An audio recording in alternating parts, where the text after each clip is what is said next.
అయ్యప్ప స్వామి దేవాలయంలో మంగళవారం మహాపడి పూజ కార్యక్రమం కన్నుల పండుగగా నిర్వహించారు.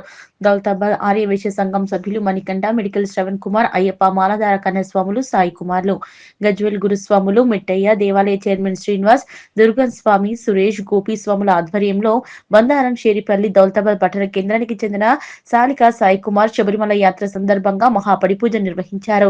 ఈ సందర్భంగా పంచామృత అభిషేకాలు, శ్రీ మహాగణపతి సుబ్రహ్మణ్య స్వామి వారికి అభిషేకం, అష్టోత్తర కార్యక్రమం ఘనంగా నిర్వహించారు. ఈ కార్యక్రమంలో అయ్యప్ప స్వామి మాలాధార స్వాములు, పలు గ్రామాల గురుస్వాములు, దౌలతాబాద్ పట్టణ ఆర్యవైశ్యులు పాల్గొన్నారు.